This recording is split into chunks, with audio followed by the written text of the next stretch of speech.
este estudio es bien importante y muy necesario, ya que hay mucha confusión, definitivamente, mucha confusión. Esta pandemia nos trae muchas lecciones.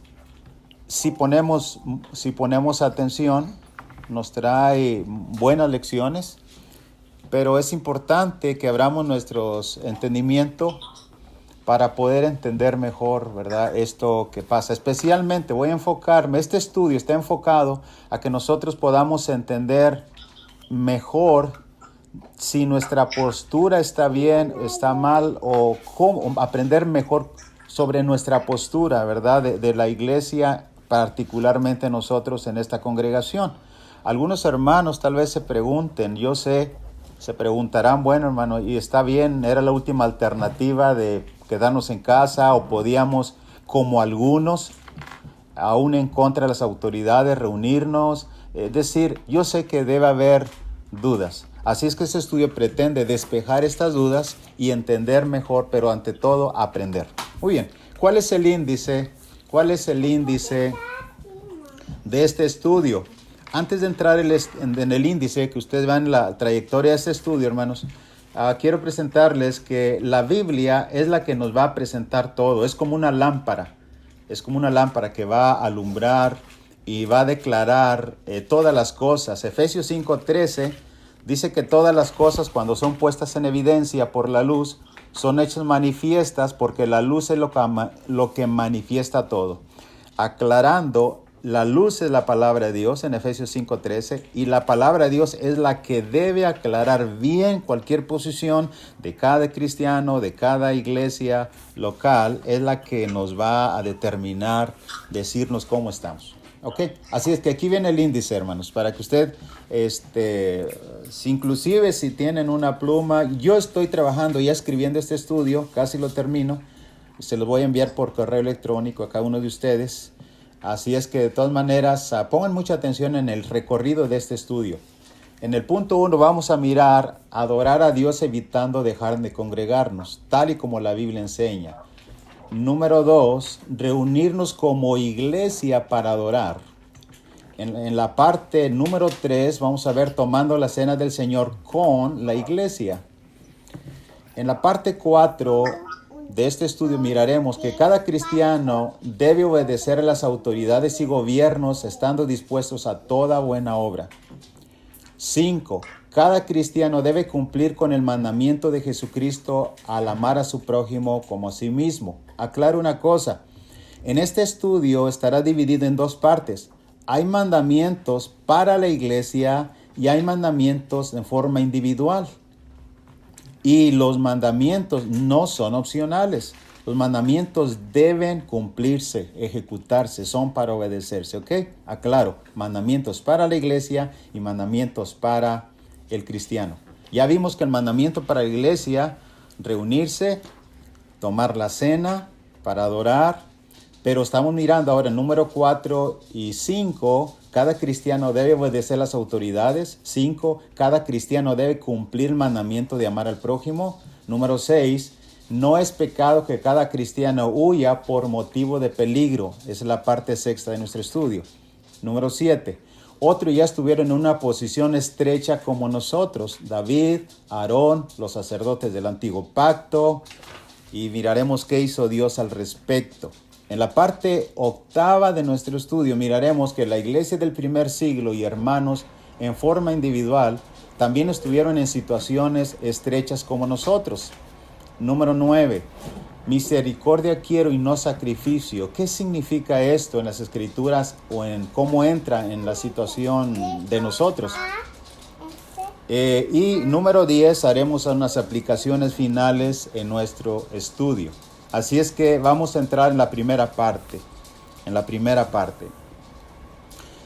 parte, obviamente, hermanos, que en la primera, segunda, tercera parte voy a ir un poquito rápido, porque son textos y temas que debiéramos ya nosotros dominar y entender perfectamente bien. La mayoría de nosotros ya tenemos algo en el Evangelio, pero aún así debo y es necesario repasarlo para que ustedes y yo corroboremos que en esta situación no se trata de un punto, no. Por lo menos aquí tenemos nueve cosas que atender antes de tomar una decisión si nos quedamos en el edificio o vamos a reunirnos en las casas. Ustedes han visto que hay estudios en internet, en Facebook, predicaciones, pero hablan de una sola cosa. Yo aquí estoy con ustedes mirando más de una cosa donde veamos un panorama y no queremos dejar fuera nada. Esa es la idea, ¿ok? Por eso vamos a un review rápidamente en punto 2 y 3. Tal vez paremos en el 4. Muy bien. Adorando a Dios, evitando dejar de congregarnos, Hebreos 10:25. El texto de Hebreos 10:25 es muy claro. No dejando de congregarnos como algunos tienen por costumbre, sino exhortándonos, y tanto más cuando veis que aquel día se acerca. Es un texto muy específico. La naturaleza de este mandamiento consiste en que no es explicado de la forma como cuando nos dice la Escritura, comed, bebed, en una forma positiva. Comed de esto, haced esto. Pero ahora, Hebreos 10:25, aunque es un mandamiento, usa la palabra no dejando de congregarnos, como cuando en los requisitos de los ancianos dice no dado al vino, ¿ok? No pendenciero. O sea, es necesario ese requisito, así es necesario este mandamiento. Sencillo. Ahora, el contexto, debo explicar de Hebreos 10:25, que habla sobre las circunstancias en que se escribió Hebreos 10:25. El contexto nos dice que los cristianos, hermanos hebreos, de Hebreos 10:25, ellos habían pasado y estaban pasando aún por circunstancias difíciles, ¿ok? Noten bien el 10, 32 y 33 de Hebreos 10. Pero traed a la memoria los días pasados, en los cuales después de haber sido iluminados, sostuvisteis gran combate de padecimientos. Verso 33. Por una parte, ciertamente con vituperios y tribulaciones fuisteis hechos espectáculo, y por otra, llegasteis a ser compañeros de los que estaban en una situación semejante, ¿ok? Ahora, en el capítulo 10, versículo 23 y 24, que son los dos versículos anteriores, se nos dice que la reunión de ellos debía o podía tomarse no solamente, como vamos a ver, para qué eran, sino que también se aprovecharan esas reuniones para animarse unos a otros, como dice el verso 24, o mantener firme sin fluctuar la profesión de la esperanza, verso 23. Ahora, los pasajes nos dicen sobre la necesidad de ellos que tenían de ánimo. Por eso estoy explicando la naturaleza del mandamiento, donde el congregarse, ellos podían aprovecharlo para animarse, ya que ellos necesitaban de ánimo. Aquí está el texto de capítulo 6, versos 11 y 12. Dice, noten bien cómo el Espíritu Santo perfila versículos o dirige versículos a ellos, ya que ellos necesitaban de ánimo. Capítulo 6, versos 11 y 12. Pero deseamos que cada uno de vosotros muestre la misma solicitud hasta el fin, para plena certeza de la esperanza, a fin de que no os hagáis perezosos, sino imitadores de aquellos que por la fe y la paciencia heredan las promesas. Otro texto más, en el 35 del capítulo 10, verso 36 y verso 37, dice, no perdáis vuestra confianza, que tiene grande galardón. Todos esos textos, ustedes van a notar que tienen un matiz o un color de el Espíritu Santo queriéndolos animar. ¿Ok? Verso 36 del capítulo 10. Porque es necesario que la paciencia para que habiendo hecho la voluntad de Dios, obtengáis la promesa. Porque aún un poquito, y el que ha de venir vendrá y no tardará. Verso 38, mas el justo vivirá por fe, y si retrocediere no agradará mi alma. Pero nosotros no somos de los que retroceden para perdición, sino de los que tienen fe para preservación del alma. Noten bien. Ahora, explico una cosa aquí, hermanos, importante. Debe entenderse que el congregarse no es un fin, sino un medio. Es bien importante esto. el congregarse no es un fin, sino un medio. ¿Qué significa esto? Cuando alguien toma el mandamiento de congregarse como un fin, va a tener errores. Pero si toma tal y como está en la Biblia, que el congregarse es un medio, va a poder entonces acertar y dar en el blanco.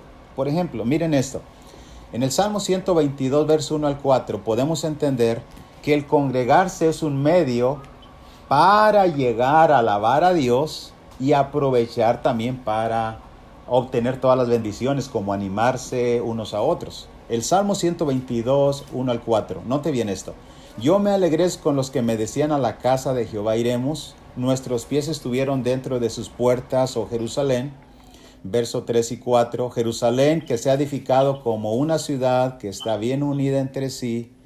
Y allá subieron las tribus de Jah, oh Jehová, conforme al testimonio dado a Israel. Noten bien el verso 4. Para alabar el nombre de Jehová. ¿Para qué subieron? ¿Para qué? Para alabar el nombre de Jehová. En el versículo 24 dice: considerémonos unos a otros para estimularnos a las buenas obras. Las asambleas de la iglesia servían para estimularse, para alabar, y número 2, para estimularse al amor y a las buenas obras. Así es que, pregunta es, ¿qué sucedería si alguien toma el mandamiento de congregarse como un fin y no un medio? Respuesta es muy sencilla. Podemos caer en el error de estar como acumulando nada más puntos, es decir, yo ya fui, yo ya me congregué, ya cumplí el mandamiento, y como dijo aquel rico al Señor Jesús, ¿qué más me falta?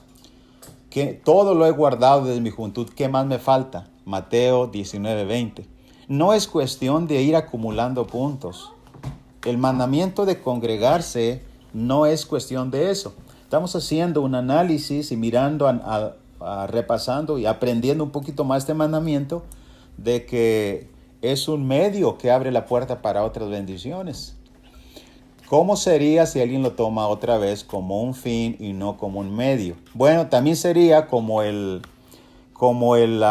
fariseo que subió al templo, ¿se acuerdan? Lucas 18, 11 al 12.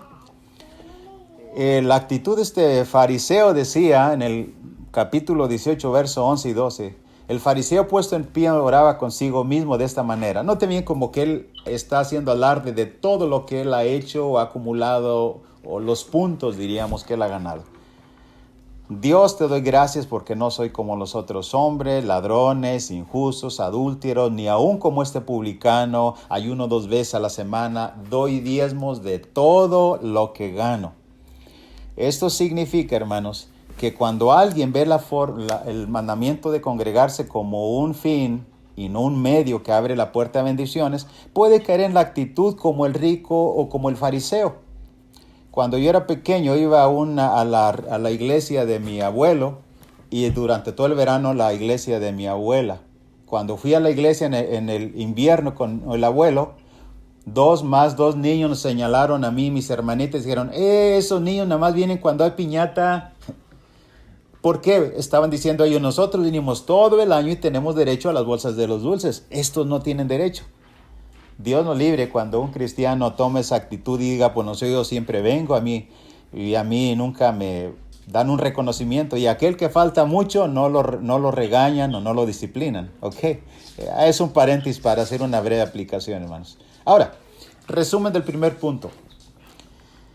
Debemos aprovechar cuando cumplimos el mandamiento de congregarnos para adorar a Dios y para animarnos unos a otros. Pregunta, piensen detenidamente. ¿Qué pasaría, hermanos, si yo en lo particular voy y no me concentro en adorar en espíritu a Dios con gozo y devoción?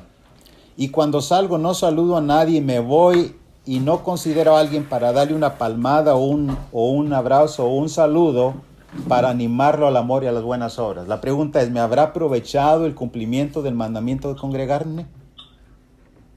¿Qué piensa? ¿Sí o no? Oh, pero ya me congregué. En vano. En vano. Ok.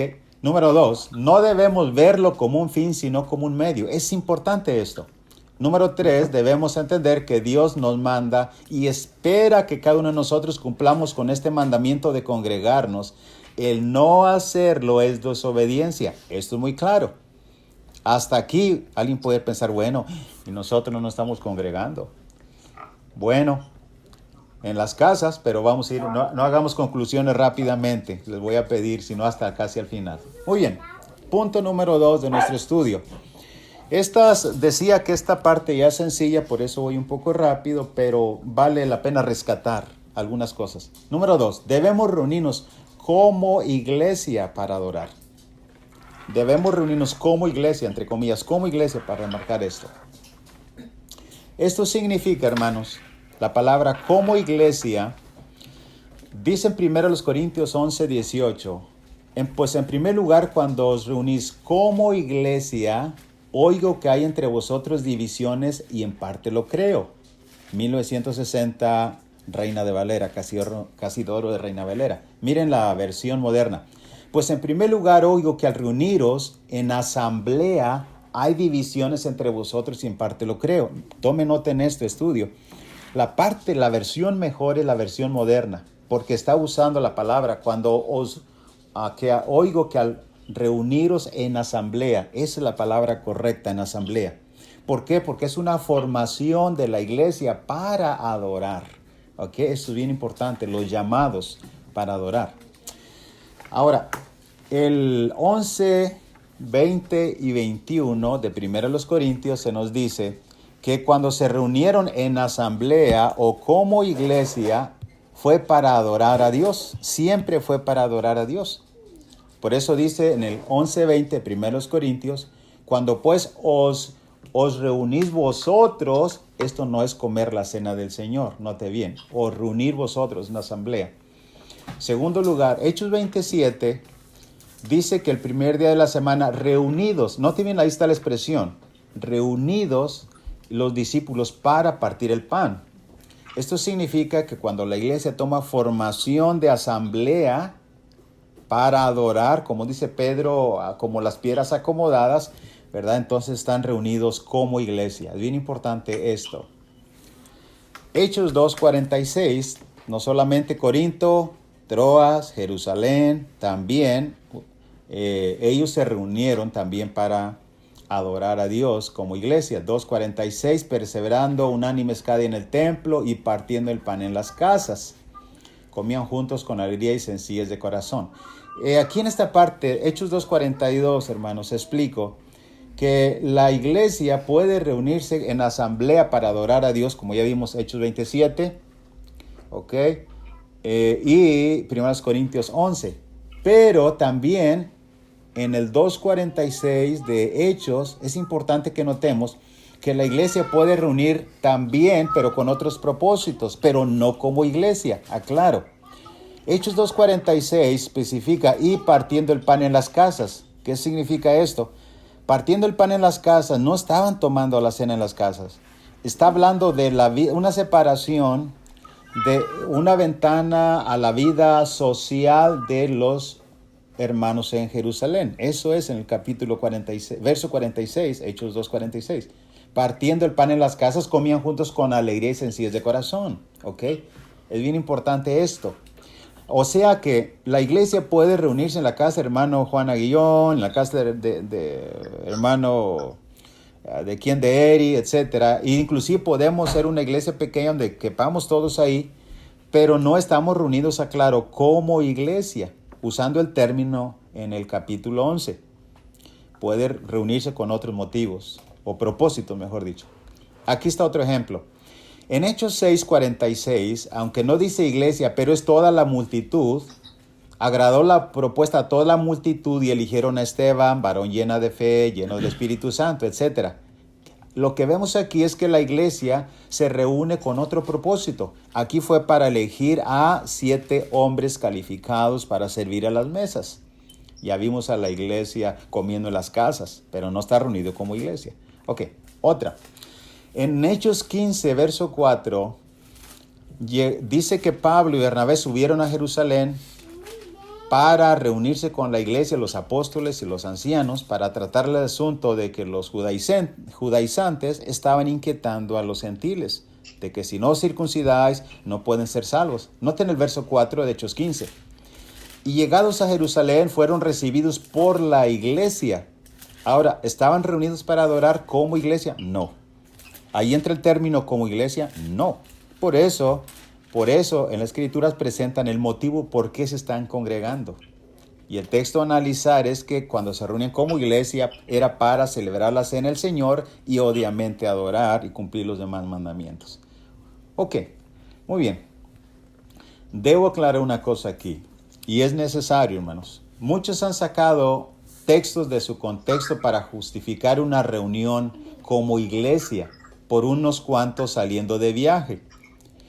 Por ejemplo, salimos dos familias a una ciudad de vacaciones y decimos, no, pues vamos a reunirnos unos cuantos al fin que somos parte de la iglesia y ahí adoramos. ¿Qué textos se sacan de contextos? Y esto lo explico porque es necesario que hay una postura nuestra respecto a cada mandamiento, a cada texto. Pero es importante traer esto a la memoria para poner todo junto en la mesa y al final analizar. Alguien dirá, bueno, entonces ¿por qué estamos en las casas? Bueno, otra vez no nos adelantemos. Las conclusiones los haremos al final, pero hay que poner todo sobre la mesa. Muy bien, pero hay que entender, hermanos, que muchos hacen eso, sacan de contexto. Fueron en abril, una semana, qué sé yo, y usan este texto. Aquí está, Mateo 18:20. Mateo 18:20 dice, porque donde estén 2 o 3 congregados en mi nombre, allí estoy yo en medio de ellos. ¿Ok? Este texto se usa para decir, bueno, ahí está, el Señor está en medio de nosotros y vamos a adorar 2 familias que fuimos a la Florida. ¿Ok? Por ejemplo. Ahora, cuando analizamos el contexto para ser justos y correctos, la verdad miramos que en este respecto, hay diferencias. Primero, fue una necesidad creada. No es una necesidad como la nuestra, para empezar. Pero lo que vamos a juzgar es que no debemos torcer los textos. Mateo 18, 15 al 20. Note bien. El texto anterior que ya analizamos, el verso 20, tiene sus contextos anteriores. ¿De qué se trata? Se trata de adoración en el verso 20. En el versículo 15, 16 y 17 del mismo capítulo 18, nos explica que simplemente se trataba de ofensas personales. Por eso dice, si tu hermano peca contra ti, ve y repréndele. Verso 16, mas si no te oyere, toma aún contigo a 1 o 2. Note bien que ahí empieza, en el verso 16, a usar el término 1 o 2. Y lo más allá usa el término 2 o 3, congregados. Para que en boca de 2 o 3, aquí está la por primera vez, verso 16, 2 o 3 testigos conste toda palabra. No hay que sacar de contexto el texto. Verso 17, si no oyera a ellos, dilos a la iglesia. Si no oyera a la iglesia, tenle por gentil y publicano. Verso 19, otra vez digo que si 2 de vosotros se pusieren de acuerdo en la tierra acerca de cualquier cosa que pidieren, les será hecho por mi Padre que está en los cielos. ¿De qué está hablando? De arreglar ofensas personales. Porque verso 20, donde estén 2 o 3 congregados en mi nombre, allí estoy yo en medio de ellos. Es claro este punto, claro el punto. Así es que hagamos un resumen del segundo punto rápidamente, cosa que estoy explicando que es muy fácil de entender. Primero, el término como iglesia hace énfasis a la iglesia en su formación para adorar. Cuando usa la palabra como iglesia, siempre involucra el mandamiento de la cena y otros actos, como en Hechos 27, orando y la predicación que se alargó. Okay. La iglesia puede estar en otro lugar reunida, pero no para adorar. También ya miramos esto, comer en las casas, reunirnos, etcétera, o para elegir los varones. Ahí estaba en Hechos 6. Y algo más que podemos rescatar de esta parte segunda es que no debemos sacar los textos de su contexto. Unos cuantos reunidos circunstancialmente en un lugar y por razones ajenas no son una iglesia. Eso debe ser bien claro en nuestras mentes. Ahora, el tercer punto, hermanos. Tercer punto. Tomando la cena del Señor con la iglesia. tomando la cena del Señor con la iglesia o con la asamblea. Esta es la tercera parte del estudio. Una característica de este mandamiento es que se practica o se practicó siempre en el Nuevo Testamento la Santa Cena con la iglesia. Hechos 2:42, por ejemplo, perseveraban en la doctrina de los apóstoles y en la comunión unos con otros. Note bien ahí, en el partimiento del pan y en las oraciones. Quienes perseveraban, plural, eran los que se habían bautizado en el día de Pentecostés. Ahora, note otro ejemplo, Hechos 27, ya lo leímos. Reunieron los discípulos para partir el pan. Otra vez, la Santa Cena se tomó dentro de la iglesia. Y 1 Corintios 11, 15 al 20, también de la misma manera. Cuando pues os reunís vosotros, esto no es comer la cena del Señor. También se reunían con motivo de tomar la cena. Hasta aquí, no quiero que se confundan, no hagan conclusiones rápidamente. Algunos decir, está hermano, entonces ¿por qué estábamos tomando la cena en la casa? Bueno, otra vez. Lo que quiero que vean es que hay una postura nuestra respecto a las escrituras correctamente, esa es. Pero necesitamos poner otra vez todas las demás cosas sobre la mesa para entender mejor. Muy bien, avancemos. Así es que tomar la cena del Señor fuera de la iglesia simplemente no existe ejemplo bíblico. Buscamos durante todo el Nuevo Testamento, desde Mateo hasta Apocalipsis, y alguien tomó la cena fuera de la iglesia, excepto el Señor y sus apóstoles, Mateo 26, 26, pero el Señor la estaba instituyendo apenas. Así es que eso es bien importante.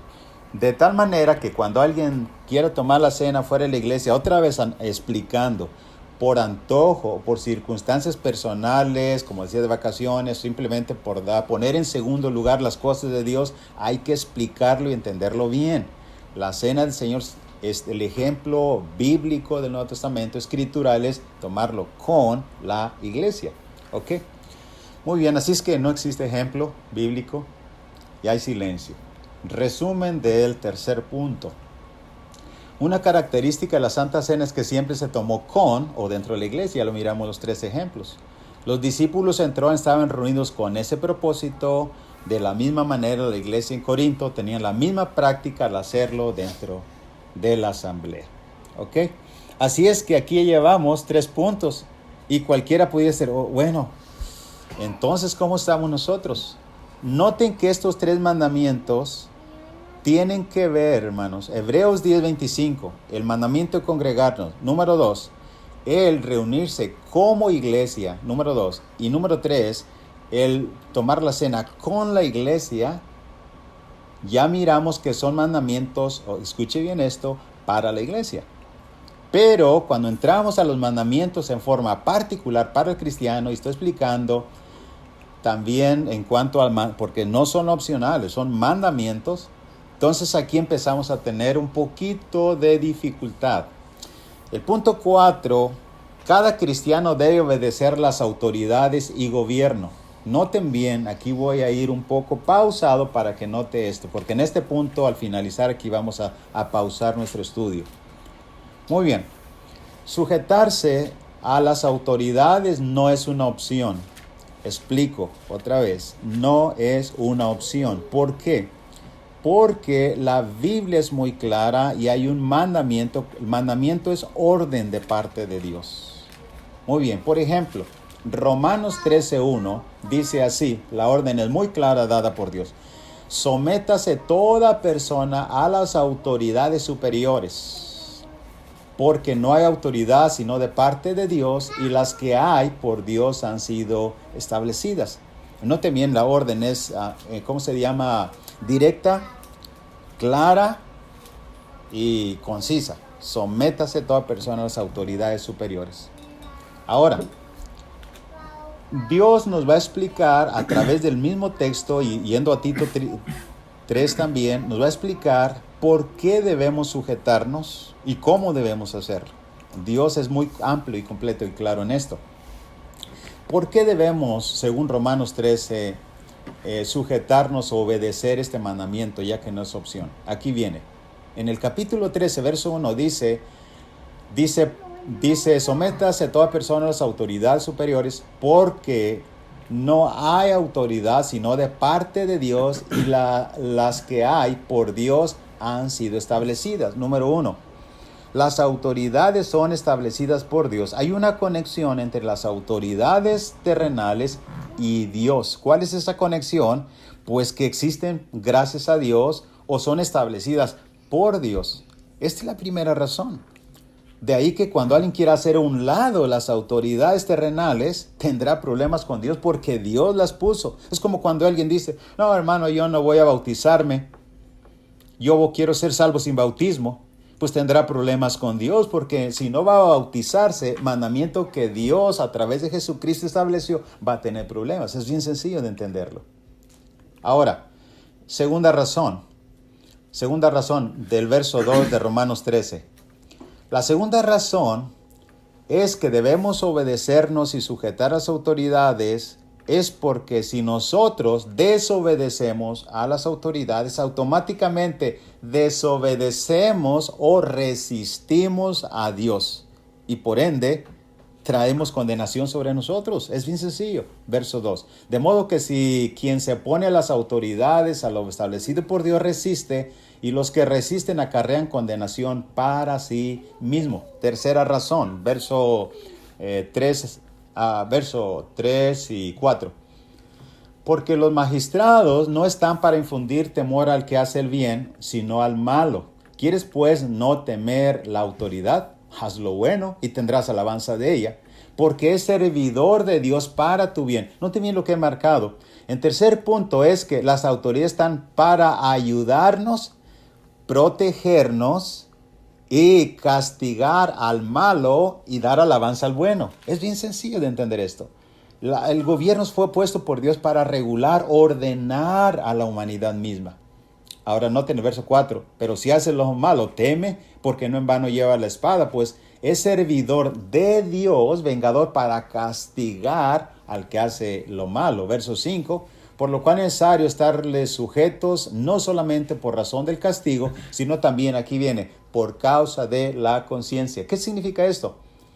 Que si nosotros no obedecemos las autoridades, entonces tendremos problemas con Dios y por ende con nuestra propia conciencia al no obedecerlo. Esto es, hermanos, bien importante. Ahora, si nosotros quisiéramos minimizar este mandamiento para nosotros, dijéramos, bueno, es que Pablo lo dijo o nada más ahí lo dijo. No, también se repite. Cuando se repite un mandamiento o algo, hay más énfasis. Cuando Jesús dice, de cierto os digo. Bueno, Pablo también lo dijo por segunda vez a Tito, un joven evangelista. Pero aquí hagamos una pausa, hermanos, hermanas. Ahora el cristiano se encuentra en estrecho.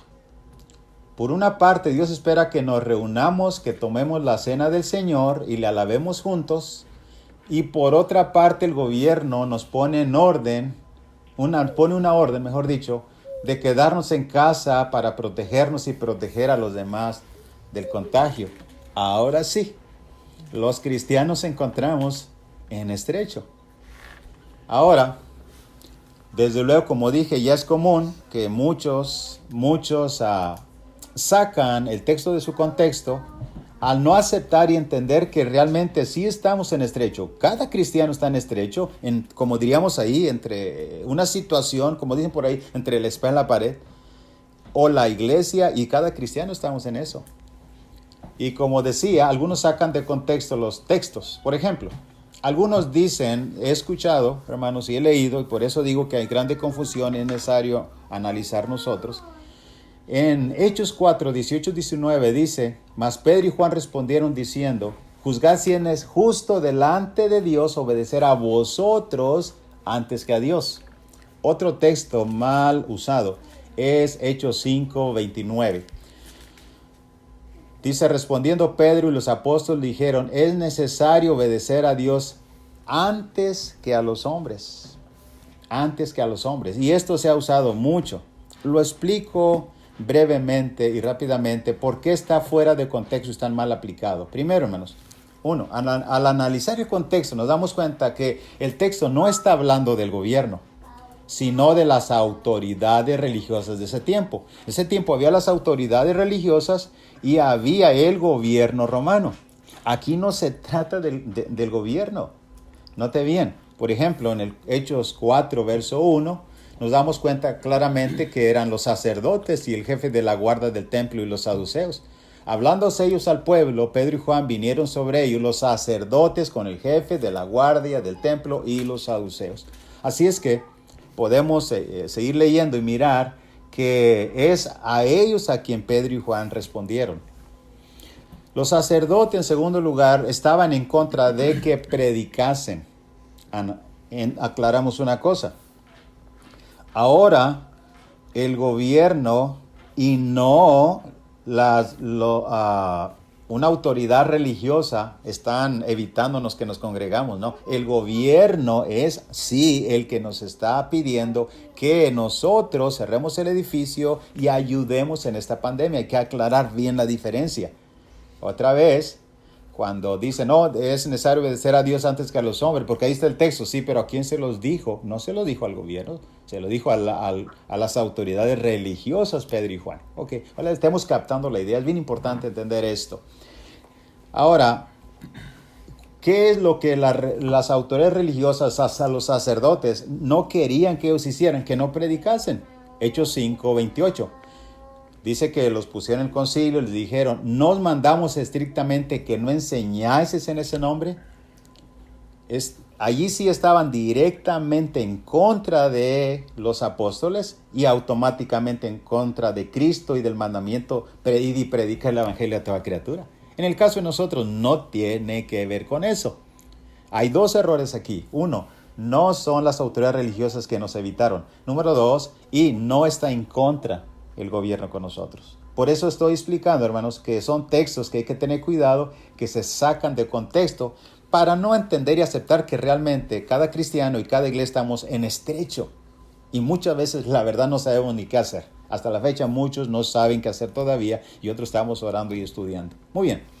Ahora, en Tito también, como decía Pablo, no solamente a los romanos, sino también da razones por qué seguirse sujetando a las autoridades, y esto lo dice Pablo a Tito. Debemos estar dispuestos a toda buena obra. Note bien, Tito 3:1. Recuérdales que se sujeten a los gobernantes y autoridades, que obedezcan, que estén dispuestos a toda buena obra. Otra vez, ustedes se fijan en un detalle, hermanos, hermanas.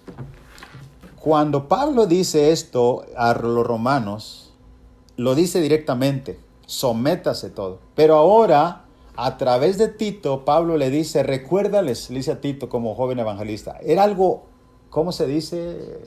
Importante, que no podía pasar por alto.